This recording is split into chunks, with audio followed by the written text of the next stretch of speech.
Everyone's busted. For violating drug control laws? Yep. That's Detective Chief Dong-woo's style. But he doesn't stop there. He cuffs a fellow cop, red-handed, in cahoots with the drug smugglers. "Let me go, man," the crooked cop begs. Half the major crimes unit is in on this. You can't take them all down. Dong-woo doesn't flinch. Another corrupt cop goes down. But Dong-woo's crusade earns him a one-way ticket to a sleepy rural town. Demotion time. Does that stop him? Hell no. He discovers the mayor's nephew is also mixed up in the drug game. No special treatment here, straight to jail.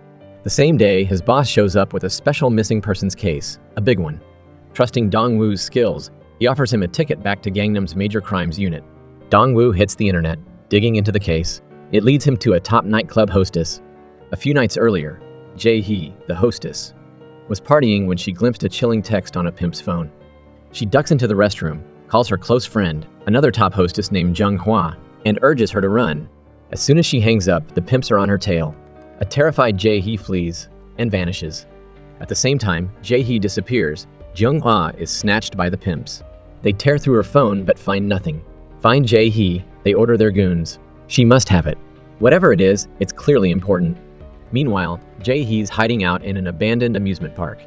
After some serious thought, she deletes everything but one video from her phone and stashes it in a locker at a subway station. As Dong-woo investigates Jae-hee's disappearance, he gets a call from the hospital. His daughter's depression has flared up again. The doctor urges him, busy as he is, to spend more time with her. Visiting his daughter, Dong-woo notices a distinctive tattoo on her arm. He's about to ask about it when his wife arrives. They talk, and Dong-woo learns his daughter has a female classmate who was a little too interested in her. That night, Dong-woo takes his daughter home from the hospital. She asks him to help find a friend. And that friend? Jae-hee, the missing hostess.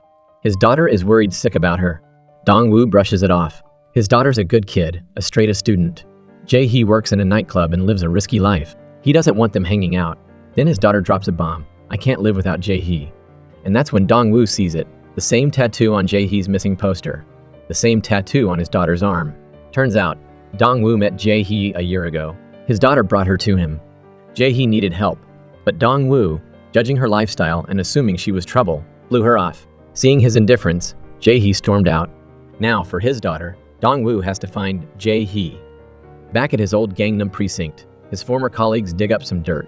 Jae-hee was caught on the nightclub security camera, passed out on a toilet.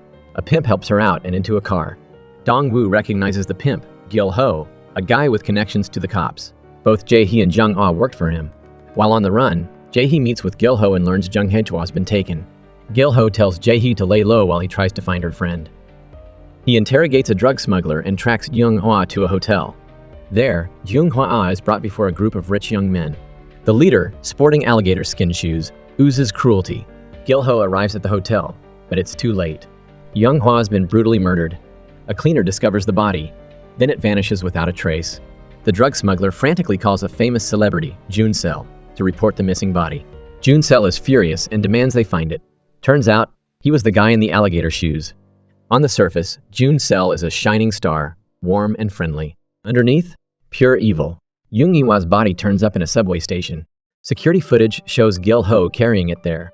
Dong-woo officially rejoins the major crimes unit, but his past busting corrupt cops hasn't earned him any friends. They refuse to share information, but Dong-woo has his methods. He tracks down Jang, the cop he arrested 3 years ago. Jang's lost his badge and now runs a small, shady business. Dong-woo uses this leverage to force Jang to help him find Gil-ho. The nightclub footage confirms a link between Gil-ho and Jae-hee. Jang's contacts reveal that 2 of Gil-ho's top hostesses are now one dead, one missing.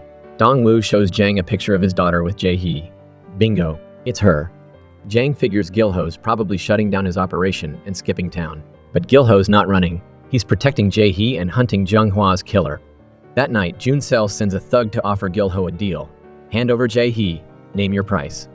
Gil-ho refuses, demanding to speak directly to Jun-sel. Back at his company, Jun-sel gets roughed up by his business partner, the nightclub owner. He screams at Jun-sel to find Jae-hee. If she doesn't turn up, they're all doomed. Later that night, seeking revenge, Jun-sel lures his business partner, a hip-hop artist from his early days, to a bar. After a fake reconciliation, Jun-sel apologizes, then has him brutally murdered. He immediately calls a contact to take over his dead partner's company. Meanwhile, Dong-woo puts pressure on Jang, who unleashes his online network, and quickly locates Gil-ho. The informant says Gil-ho's meeting a thug tonight. Dong-woo's there. Jun-sel, ever cautious, sends the thug in his place. The thug tells Gil-ho the deal's off, unless Jae-hee comes with him. Gil-ho now realizes Jae-hee has something incredibly valuable. A video, maybe. And that's why Jun-sel and his crew killed Jung-hwa. Gil-ho, enraged, is ready to avenge Jung-hwa, but Jun-sel unleashes a gang of thugs. They're hitting hard, and Gil-ho's going down. Just when he's about to lose, Dong-woo arrives, pulls the wounded Gil-ho into his car, and speeds away. Where's Jae-hee? Was Jung-hwa murdered? Dong-woo demands. But Gil-ho's too injured to answer. Suddenly, a cop car cuts them off. The cop, working for Jun-sel. They were seen together at the club last night. Money changing hands. Demands Gil-ho. Dong-woo refuses. Shots are fired. A struggle ensues, guns drawn. Seeing no way out, Gil-ho makes a desperate leap from a bridge. Dong-woo traces Gil-ho's last phone call to a closed-down arcade. Locals tell him it's a front for an illegal nightclub, Gil-ho and Jae-hee's hideout. Meanwhile, Dong-woo's colleagues find a social media connection, a blonde guy who knew Jae-hee. He disappeared after Jung-hwa's murder. Suspecting he's involved, Dong-woo teams up with Jang again. They follow the blonde guy to a karaoke bar, another drug smuggling front. Chasing him to the rooftop, Dong-woo finds the corrupt police captain. Both the captain and the blonde guy are arrested. Prosecutor Sel-jin interrogates the captain, hoping for information. Instead, he gives her Jun-sel's number, arrogantly telling her to call him. Sel-jin shares this with Dong-woo, along with another detail. She saw a girl at the subway station where Jung-hwa's body was found, leaving a gift, a memorial for Jung-hwa. Dong-woo recognizes the girl, Jae-hee. Sel-jin asks him to share what he knows. Dong-woo tells her about the two hostesses, especially Jae-hee, who vanished before Jung-hwa's murder, and who is also his daughter's friend. He has to find her. Just then, Jun-sel calls Sel-jin, gloating that he's found Gil-ho before the cops. Gil-ho survived his jump, and Jun-sel has bait to lure him out. He also arranges a hit on the corrupt captain in jail, a loose end he can't afford. Gil-ho receives a photo, Jae-hee, captured. They threaten her life, demanding a meeting tomorrow. Jun-sel knows Gil-ho will take the bait. Seeing Jae-hee in danger triggers a flashback years ago. Jae-hee was a hostess at a different club, constantly fighting with customers over money. Gil-ho fell for her instantly. His boss, a kind woman, took Jae-hee under her wing. She became Gil-ho's top earner. Though pimp and hostess, they cared for each other. Gil-ho even gave Jae-hee a tattoo to cover a scar a customer gave her. He remembers her dream, to save enough money and disappear, to live a peaceful life somewhere nobody knew her. Then their boss was murdered, leaving them adrift. Gil-ho wanted Jae-hee to leave the life, but she insisted on staying with him, trusting him to protect her. As Jun-sel predicted, Gil-ho goes to rescue Jae-hee. Sel-jin texts him, urging him not to walk into a trap. Too late. He's already at the club. In the elevator, he calls Sel-jin. Why should I trust you? She tells him she's on the same side as Dong-woo, the cop who saved him. If he goes through with this, he may never see Jae-hee again. Inside, Jun-sel's torturing a woman. But it's not Jae-hee. It's a random hostess. It's all a setup. Now trusting Sel-jin and Dong-woo, Gil-ho contacts them and agrees to meet at the arcade. He confesses that Jun-sel killed Jung-hwa, but the reason is disturbing. The club's VIPs have special activities, doing whatever they want to the girls, including murder. A disposal crew takes care of the bodies. Gil-ho left Jung-hwa's body at the subway station to get the police involved. Sel-jin and Dong-woo suspect high-level corruption, possibly involving the chief prosecutor himself. To bypass him, they approach a politician, who agrees to assign an inspector to the case, hoping for some political leverage. The inspector takes Gil-ho's statement implicating Jun-sel. Dong-woo takes Gil-ho to Jang's place for protection. Gil-ho asks how Dong-woo knows Jae-hee. He admits she's his daughter's friend. Dong-woo worries Jae-hee's a bad influence, and that Gil-ho's trying to recruit his daughter. Gil-ho scoffs, pointing out the matching tattoos. He gave Dong-woo's daughter that tattoo, not to recruit her, but to cover a scar inflicted by a classmate who was harassing her. He calls Dong-woo a clueless father, whose daughter had to seek help from a stranger. The next day, Sel-jin sees the inspector in the chief prosecutor's office. She's been played. They're all working together. To expose the corruption, Sel-jin wants to leak Gil-ho's information to the press. Dong-woo vehemently disagrees. A seasoned cop, he knows this will only put Gil-ho and other innocent hostesses in danger. Meanwhile, Jae-hee borrows money from a former colleague, retrieves the phone with a crucial video from the subway locker, and receives a terrifying text. Jun-sel has kidnapped her friend and another man. He demands a meeting, threatening their lives. Jae-hee forwards the text to Gil-ho and goes to the meeting point alone, determined to end this. A frantic Gil-ho ignores Dong-woo's warnings and leaves Jang's protection. Dong-woo learns Jae-hee's going to an arena where the rich gamble on brutal fights. He tells Gil-ho to stay put, but Gil-ho's going to save Jae-hee no matter what. Jae-hee, disguised, hits a ride with a VIP to the arena and slips inside. Masked men enter the fighting area, a modern-day Roman Colosseum. Spectators bet on which slave will survive. Junsel, the bookie, rakes in cash. Jae-hee finds one of her friends. Junsel's alerted to her presence. He checks her phone. The video's gone. He attacks her. Jae-hee's ready. If she dies, the video will be released online. Enraged, Junsel slashes her face. To save her, Gil-ho enters the arena as a slave, fighting for his life. A crazed Junsel offers a 2 billion won bounty on Gil-ho's head. The other fighters turn on him. Junsel's ecstatic, until his men realize the fight's being live-streamed on his fan site. Jae-hee's doing. She'd overpowered the VIP in his car and set up the phone to stream. Dong-woo and Seo-jin arrive with a warrant. Junsel tries to escape but runs into a rampaging Gil-ho. Seeking revenge, Gil-ho slashes Junsel's face. Dong-woo restrains Gil-ho, telling him Jae-hee's safe. There's hope. But the next day, Seo-jin goes to question Junsel, only to find him dead. The inspector starts snooping around Seo-jin's office, and the chief prosecutor issues veiled threats. Things are getting dangerous again. Then Dong-woo gets a call from his daughter's phone, but it's a stranger, taunting him for meddling. His daughter's been kidnapped. Dong-woo races to a cleaning company based on the kidnapper's phone location, but they're gone. Jae-hee, rescued, is unharmed. Dong-woo urges her to give him the video. It's the reason she's in danger. Jae-hee's still wary of Dong-woo. She claims she gave the video to someone else. He takes her to a convenience store. Away from the club scene, she seems younger and more innocent. But Dong-woo gets a call from his team, mentioning his daughter's kidnapping. Jae-hee overhears. He asks about the video again, but she slips away. Jae-hee, cherishing her friendship with Dong-woo's daughter, makes a deal with the club. The video in exchange for his daughter's release. The girl comes home safe. Jae-hee returns to the club. The madam gives Jae-hee the car keys, urging her to run away with Gil-ho, far from Gangnam. Jae-hee declines. She's run enough. She's facing her fate. The club arranges a special live stream for Jae-hee's return. Dong-woo notices the background, the building across from the cleaning company. He races there. Meanwhile, Gil-ho's recovering. Dong-woo urges him to leave Gangnam before the cops and prosecutors come after him. He promises to protect Jae-hee. Gil-ho's friends agree. He needs to go so Jae-hee can start over. He plans to leave by boat that night, but the madam texts him about Jae-hee's decision and the club's plan. He abandons his escape to protect her. Jae-hee, dressed seductively, enters the bustling live stream room, playing along, gifts piling up. Dong-woo reaches the building and fights his way past the club's goons, but he's outnumbered. The boss appears, threatening Dong-woo, mentioning his beautiful daughter. Suddenly, on camera, Jae-hee drops the act. She walks to the window. She's not playing their game anymore. She's taking control. Gil-ho arrives just in time to see Jae-hee fall to her death. He breaks down, devastated. The boss's car speeds past. Consumed by rage, Gil-ho gives chase, only to be injured in a car accident. Jae-hee's death shatters Gil-ho and Dong-woo, and his daughter. Before her final act, Jae-hee texted her, reminiscing about their friendship. Dong-woo's daughter told the madam that Jae-hee saved her life. She wanted to help Jae-hee in return, but Jae-hee believed it was the other way around.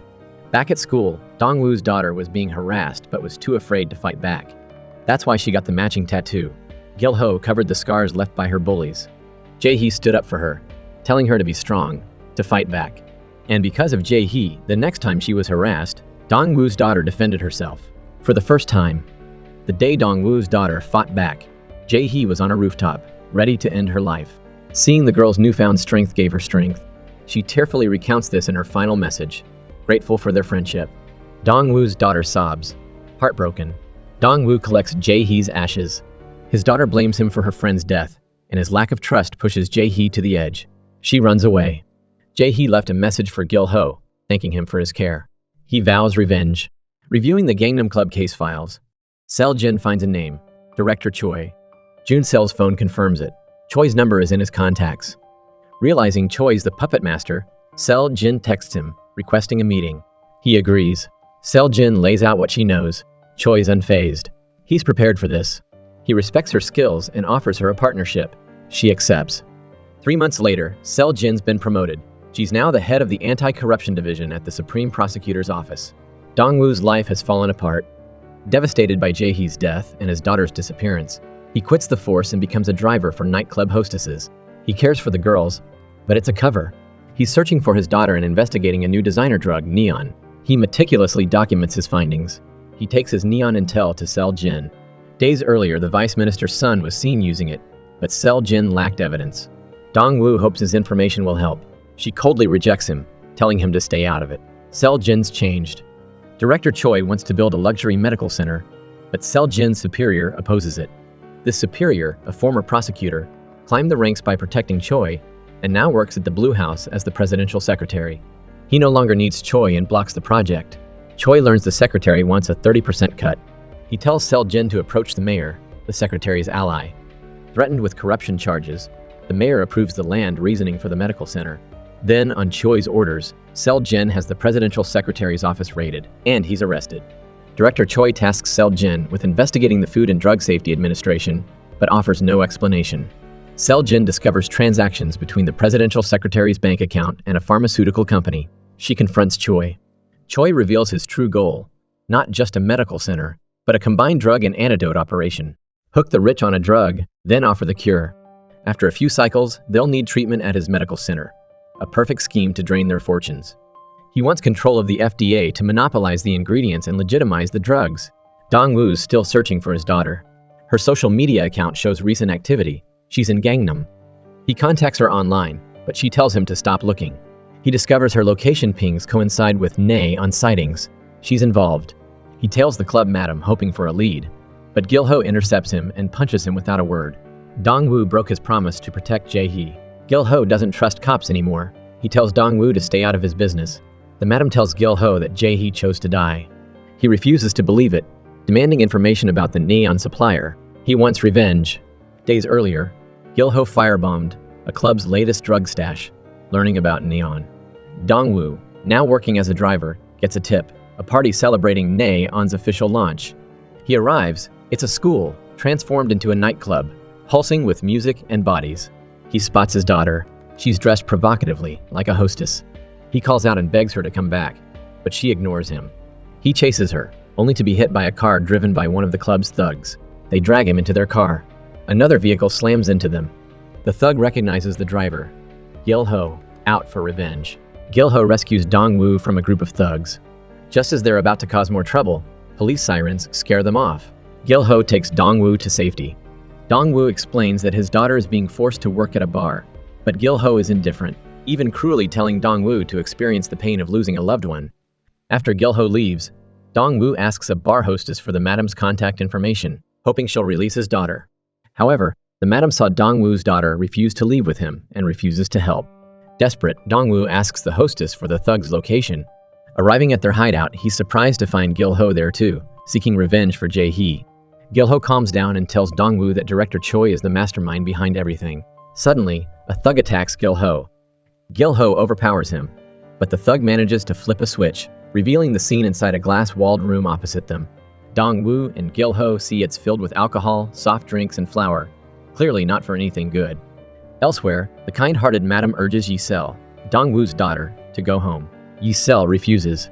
The madam, now suspicious of Yi-sel's motives for being at the bar, is shown a video on Yi-sel's phone. It's a crucial message from Jae-hee, recorded before his death. Jae-hee's dying wish is for Yi-sel to give the video to her father, a policeman, hoping someone will fight for justice. That night, the bar's management and some VIPs are hosting a party, and a few hostesses will be attending. Yi-sel asks the madam to include her, wanting to avenge Jae-hee herself. She hides a weapon inside her vape pen. While the madam agrees to Yi-sel's request, the thugs receive a call from one of their men, claiming Gil-ho and Dong-woo are at the bar trying to steal their drugs. This is a lie, coerced by Gil-ho and Dong-woo to lure the thugs into a trap. However, they quickly realize the bar has security cameras, and their every move is being watched. The madam calls Dong-woo, urging him to rescue all the girls, freeing them from exploitation. Dong-woo prepares to go to the address she provides, but Gil-ho insists on staying. One of them must confront the enemy. After Dong-woo leaves, Anju douses the place with gasoline and waits, lighter in hand.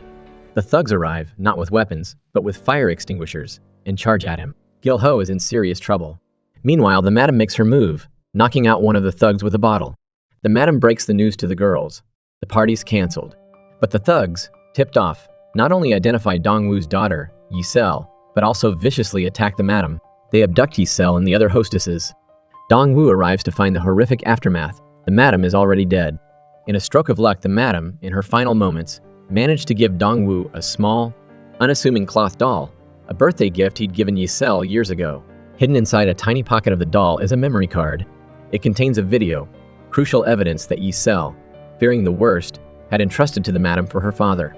Dong-woo watches the video, the chilling truth of Gangnam's underbelly unfolding before him.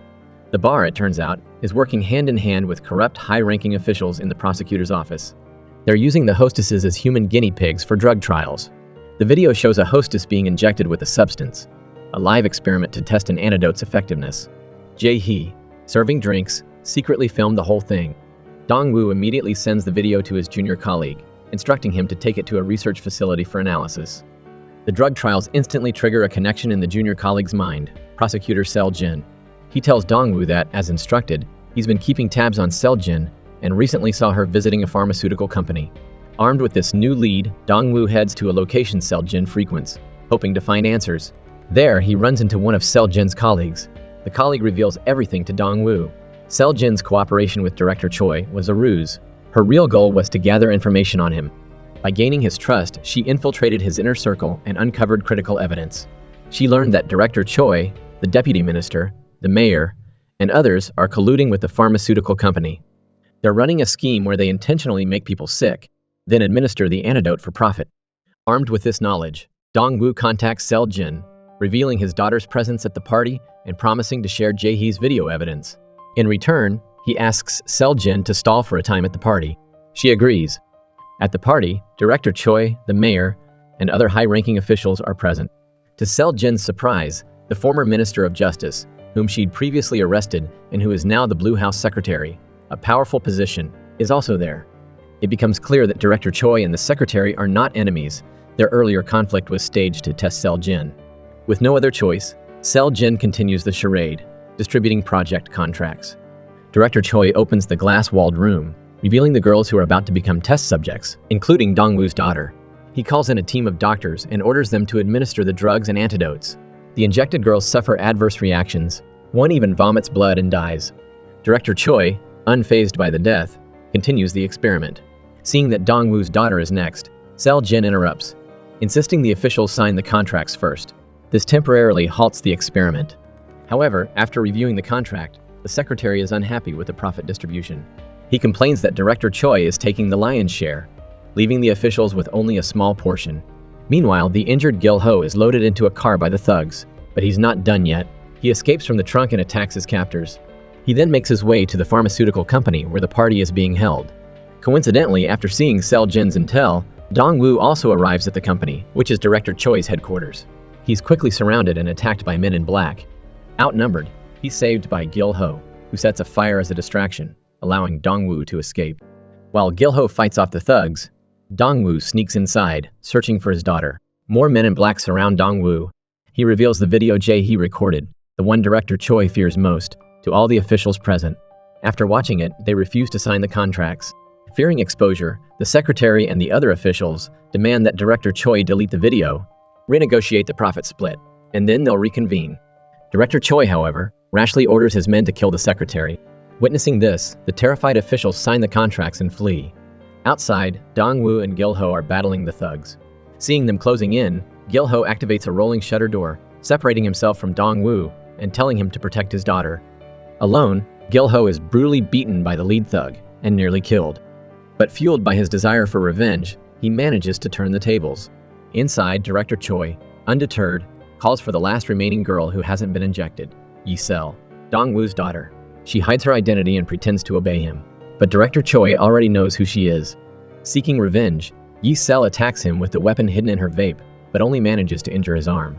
Meanwhile, Dong-woo fights his way through the thugs and finally finds his daughter. Director Choy threatens to inject Yi-sel with a drug, making her life a living hell. Dong-woo tries to intervene but is held at gunpoint. In a split second, he overpowers the thug and grabs the gun. Director Choy escapes. Dong-woo asks Seo-jin to look after his daughter while he pursues Director Choy. As Choi's car speeds away, Dong-woo recklessly steps in front of it. A gunshot rings out, forcing the car to stop. He drags Director Choy out and brutally beats him. Then, he points the gun at Choi's head. Choy is unafraid. convinced Dong-woo won't shoot. Suddenly, Gil-ho appears, takes the gun, and kills director Choy, finally avenging Jae-hee. At that moment, Gil-ho sees a vision of Jae-hee's dream of escaping the abyss. A battered Dong-woo reaches his daughter and embraces her, finally able to protect his loved one. Later, Dong-woo and Yi-sel visit Jae-hee's grave. Yi-sel remembers happy moments with Jae-hee, running on the beach and watching sunsets together. Grief-stricken but relieved, she vows to live a good life in his memory. Thanks to Jae-hee's video, Director Choi's crimes, and those of the corrupt officials are exposed. The release of the pharmaceutical company's drugs and antidotes is indefinitely suspended. However, despite uncovering the conspiracy, Sel Jin's inaction and tacit approval of their crimes implicate her. She decides to face an investigation and accept responsibility. Dong-woo returns to the police force, continuing his patrols in Gangnam, cracking down on bars and drug trafficking. One night, responding to a report, he finds a bar where the drugs have been burned.